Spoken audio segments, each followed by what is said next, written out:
As of 09:17 a.m. EST on December 29, 2025, COMEX silver futures spiked to $79.87 per ounce, climbing more than 1% into yearly high territory, while Shanghai physical silver premiums exploded to approximately $8 per ounce above COMEX, a structural divergence without precedent in modern precious metals history. Screens displayed orderly price action, futures ticking upward in measured increments, yet dealer inventories across major US and European suppliers flashed out-of-stock warnings on serial-numbered bars and coins, a contradiction that defines this morning's crisis. Simple napkin math exposes the breakdown. An $8 premium on a $78 base price represents roughly 10% above normal arbitrage tolerance, a gap that should close within minutes but instead continues widening. Meanwhile, lease rates for borrowing physical metal have surged to levels historically correlated with major squeezes, and traditional spreads between COMEX spot and physical benchmarks that should trade in narrow bands have blown out entirely. This isn't volatility, this is system stress made visible. And if this divergence persists past the Asian Open at 10 p.m. Shanghai time tonight, the delivery mechanism could run out of metal to honor contracts. As of 08:32 a.m. China Standard Time in Shanghai, physical silver premiums breached $8 per ounce above COMEX paper prices, a spread that screams structural failure rather than temporary dislocation. COMEX front-month futures traded at $78, while Shanghai Gold Exchange physical pricing printed $86, a divergence that arbitrage was designed to eliminate within minutes, not hours, and certainly not days. Observable dealer site alerts showed sold-out status for 1-ounce and 10-ounce bars across multiple major suppliers, inventory exhaustion that transformed theoretical premiums into actual unavailability. Normal arbitrage margins operate below 1%, tight tolerances where traders exploit tiny gaps for profit. This $8 chasm represents structural abnormality, where arbitrage cannot bridge the gap because the metal required to execute the trade doesn't exist at prices that make the trade viable. Consequence crystallizes immediately. Arbitrageurs who should be buying COMEX futures, demanding delivery, and selling physical to Shanghai cannot complete that loop when warehouses won't deliver at paper prices, and Asian buyers refuse to sell at premiums below what they know the metal is worth. If you just joined, understand this. Screen prices lie, and the real market is telling a different story, one where paper claims no longer correspond to physical reality. At 10:01 a.m. EST on COMEX, delivery notices printed at record levels for a minor contract month, volumes that typically characterize major delivery months like March or September, not January positioning. Registered inventory, the category of warehouse stocks actually available for delivery against futures contracts, dropped sharply in the first trading hour, a depletion that occurred simultaneously with rising prices rather than in response to them. The mechanism underlying this breakdown involves exchange for physical, EFP flows, the arbitrage trades that normally keep paper and physical aligned. When EFP flow slows because real metal refuses to move at paper prices, the entire alignment system breaks. Spot versus futures inversion began appearing on trading screens, a backwardation signal where immediate delivery commands premium pricing over deferred contracts, the classic signature of physical shortage overwhelming paper abundance. Market participants watching these screens saw the front-month contract trading at premium to the next contract out, and that premium widening rather than narrowing as the session progressed. Paper contracts now hold a liability that paper prices cannot justify, the promise to deliver metal at prices below what that metal actually costs to acquire in physical markets.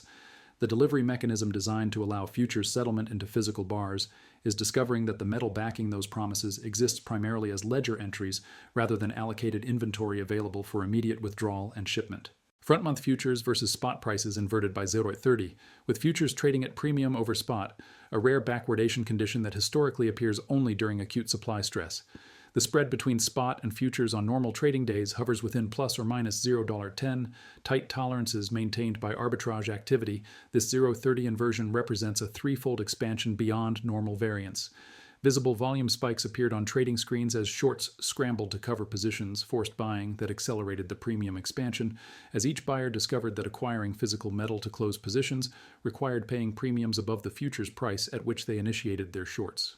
Dealer quote screens flickered with volatile bid-offer spreads, the usual tight markets widening to gaps that reflected uncertainty about where the next available metal could be sourced and at what price. One major dealer's website updated throughout the morning, the premium on American Silver Eagles climbing from $8 over spot to $12 over spot as inventory dwindled, not because the dealer wanted higher margins, but because wholesale replacement cost had surged beyond the screen price that supposedly represented the metal's value.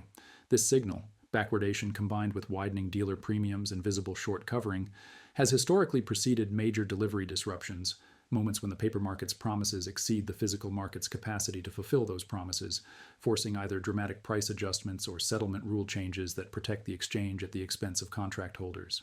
COMEX registered silver inventories show technical abundance on paper, warehouse reports listing millions of ounces in the registered category, yet those ounces prove practically unavailable for immediate delivery when tested by actual demand. Lease rates surge across London wholesale markets, the cost to borrow physical silver for short positions climbing to levels indicating real scarcity. When metal is abundant, borrowing costs approach zero. When scarce, they explode.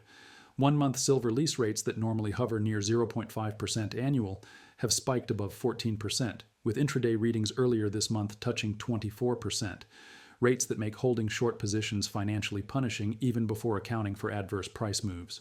Dealers report backlogs extending weeks rather than days, order fulfillment times stretching as refiners struggle to source raw material, process it through their facilities, and deliver finished products to customers who purchased based on screen prices but now wait for metal that costs more than they paid.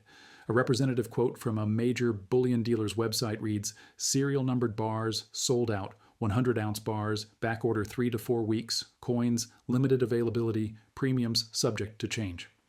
That message captures the disconnect. Inventory exists in theory, availability exists in practice only at premiums, and delays that screen prices don't reflect. Viewer consequence becomes personal. You may think you hold metal through ETF shares or unallocated accounts, but if it's not allocated with specific serial numbers assigned to your name, you don't own deliverable ounces. You own a claim against a pool that may not contain enough metal to satisfy all claimants if they simultaneously demand delivery. Shanghai physical premiums widened even further through Asian afternoon trading. The gap between Shanghai Gold Exchange physical pricing and COMEX futures expanding from $8 to approach $9 per ounce as Asian industrial demand accelerated ahead of China's planned export licensing system taking effect January 1st. Cross-venue arbitrage continues failing. Traders with capital and capability to move metal cannot source supply at prices that make the arbitrage profitable, a breakdown that persists despite the massive spread that should attract overwhelming arbitrage interest. COMEX futures rally driven by paper flows, speculative positioning, and technical trading that responds to screen prices and chart patterns, while physical markets tighten based on actual consumption and inventory depletion. Two parallel markets that should converge, but instead diverge. The Shanghai premium represents more than regional preference or currency effect. It signals that the world's largest silver consumer is willing to pay substantial premiums over Western paper prices to secure actual metal for industrial production that cannot wait for paper markets to resolve their delivery problems.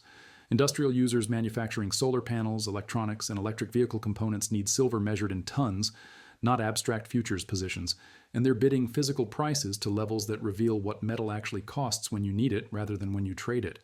Watch this premium carefully because it is the beating heart of this squeeze. When physical buyers in the world's largest consumption market pay $9 over COMEX, they're not speculating on price moves, they're securing supply they know they cannot obtain through paper markets, and that premium measures the distance between fictional paper prices and actual physical scarcity. Backwardation simplified. When spot prices exceed futures prices, the market is signaling that immediate delivery holds more value than promises of future delivery, an inversion of normal market structure where carrying costs should make future delivery more expensive than immediate purchase. This condition ties directly to lease costs and financing. When lease rates surge because metal is unavailable to borrow, the cost of carrying a short position or financing inventory escalates beyond what contango normally compensates, flipping the curve into backwardation. Spot volatility rises faster than futures volatility during these conditions, a typical crisis signal where uncertainty about immediate availability drives wider price swings than uncertainty about distant delivery. The Shanghai Gold Exchange HistoFund contract, which facilitates physical silver trading with deferred delivery, has traded in persistent backwardation throughout December 2025, spot contracts commanding premiums over forward months as buyers pay up for immediate access. This isn't a one-day anomaly or a momentary glitch. It's a sustained condition that has persisted for weeks, indicating structural imbalance rather than temporary supply disruption. Market participants in London report similar conditions, with spot silver bid at premiums over nearby futures and wholesale trading, a condition one LBMA trader described as unprecedented tightness where metal isn't just expensive, it's genuinely difficult to locate in size. What you saw on screens yesterday, orderly markets, modest premiums, available inventory, may not exist tomorrow because backwardation signals a market in transition from paper-priced abundance to physical constrained scarcity, and that transition accelerates once participants recognize that paper claims exceed physical supply, triggering the race to convert paper into metal before the conversion window closes. As of midday Eastern Time, open interest plunged across COMEX silver contracts, a drop that reflects shorts offloading positions at escalating cost rather than rolling them forward or taking delivery. Open interest declining during a price rally signals forced liquidation when shorts cover by buying back contracts to close positions rather than letting them expire into delivery obligations they cannot fulfill. Cash settlement risk increases as exchanges face the scenario where delivery demands exceed available warehouse stocks, triggering the authority written into contract terms allowing cash settlement at exchange-determined prices that may not reflect physical market reality. Institutional data shows margin calls amplifying pressure on leverage positions. The recent CME margin requirement increases from $20,000 to $25,000 per contract, forcing traders to either post additional capital or liquidate positions, regardless of their long-term market view or the fundamental validity of their thesis. A December 28th announcement from CME detailed the second margin hike in 2 weeks, an action that historically appears near market tops, but in this case responds to volatility that reflects genuine physical tightness rather than speculative excess. One institutional trader quoted by a futures industry publication stated, "We're not closing because we think we're wrong about the direction. We're closing because we can't fund the margin and we can't source physical to deliver if assigned."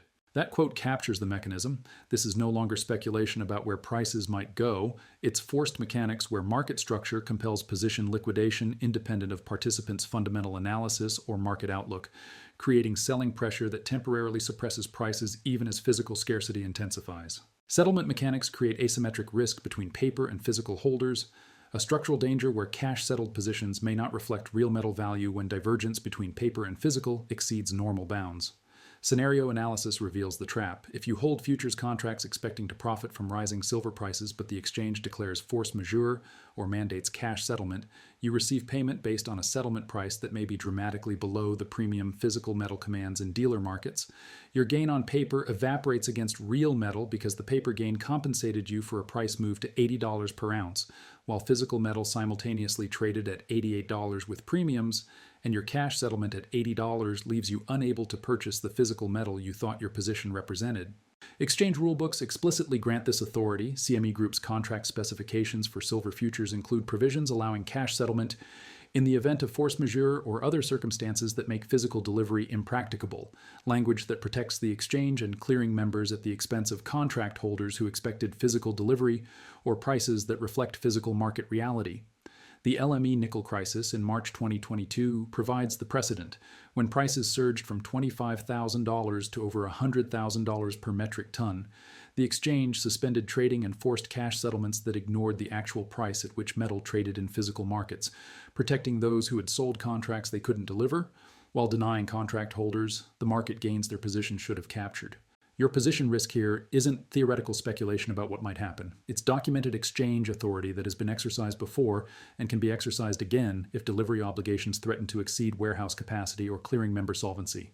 Current silver production cannot satisfy instantaneous demand spikes, a constraint built into the mining industry's multi-year development timelines, where responding to price signals requires years of permitting, financing, and construction before new supply reaches market. Industrial usage in solar panel manufacturing, electric vehicle production, and electronics represent structural demand drivers that don't stop when prices rise. Solar manufacturers cannot pause production lines while waiting for silver prices to fall, and automotive companies cannot halt EV assembly because silver costs have increased. Analysis from the Silver Institute documents 5 consecutive years of supply deficits, annual consumption, exceeding annual production by margins that force drawdowns of above-ground inventories to meet demand. Mine supply constraints appear in market reports across producing regions, labor disputes in Peru, environmental restrictions in Mexico, and declining ore grades in legacy mines combine to limit the supply response that higher prices should theoretically stimulate. The byproduct nature of most silver production creates additional inelasticity. Roughly 75% of silver comes as a byproduct of copper, lead, and zinc mining, meaning silver production responds to base metal economics rather than silver prices directly. So even dramatically higher silver prices cannot significantly increase supply if base metal prices don't justify increased mining activity. Simple math reveals the impossibility. If annual production is 830 million ounces and annual demand is 1.2 billion ounces, the 370 million ounce deficit must come from existing inventories, and those inventories are finite and dwindling. There is no quick production fix to this equation. The supply response to current prices won't materialize for years, while demand continues accelerating now, creating a timeline mismatch where shortage intensifies before new supply can resolve it. Fragmented markets increase pressure across global venues as Western sanctions, freight constraints, and currency shifts create barriers to metal movement that prevent efficient global price discovery. China's planned export licensing system starting January 1, 2026, effectively removes 60-70% of global refined silver supply from international markets, creating a segmented market where Chinese domestic prices and international prices can diverge without arbitrage closing the gap. Risk escalates towards segmented price discovery zones, Shanghai prices reflecting Asian physical supply demand, London prices reflecting European and Middle Eastern markets, and COMEX prices representing North American paper trading, with insufficient metal movement between zones to maintain price coherence. Geopolitical tensions compound the supply constraints. U.S. enforcement actions against Venezuelan entities, ongoing Middle East conflicts affecting shipping routes, and European energy costs impacting refining operations all contribute to supply chain friction that widens the gaps between regional markets. Currency volatility adds another layer. When the dollar strengthens against yuan but silver prices rise in both currencies, it signals demand intensity that overwhelms normal currency relationships, buyers willing to pay more in any currency to secure physical metal. The consequence for market participants becomes acute. Your access to silver depends not just on price but on jurisdiction, with physical metal increasingly trapped in regional markets by policy barriers that prevent free flow in response to price signals. Liquidity dries on both sides of the globe. Western markets face physical shortages despite paper abundance, while Asian markets face price discovery unconstrained by Western paper markets that historically suppressed physical premiums through unlimited paper supply. The fragmentation transforms a single global silver market into multiple regional markets with divergent prices, breaking the arbitrage links that should maintain price coherence and creating opportunities for massive dislocations. Options expiry squeezes gamma into futures markets, forcing dealers who sold call options to hedge by buying futures as prices rise, amplifying upward momentum through mechanical buying unrelated to fundamental supply-demand analysis. Lease rates spike, creating a feedback loop where rising borrowing costs force short positions to cover, and that covering drives prices higher, which increases lease rates further as more shorts scramble for metal to close positions before losses escalate beyond acceptable levels. Financing costs for holding physical inventory rise in parallel. When lease rates hit 24% annually, as they did earlier this month, the cost to borrow metal for 6 months exceeds 12% of the metal's value, an expense that makes many arbitrage and market-making strategies uneconomical, reducing market liquidity and widening spreads. Every layer of leverage tightens the trap.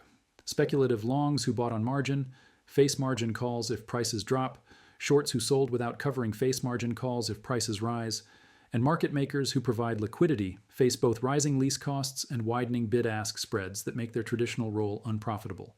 Options activity documented on CME Options volume reports shows massive open interest in call options struck at $100 per ounce. Speculative bets that silver will continue rising, but also hedges from producers and consumers trying to lock in prices before further increases.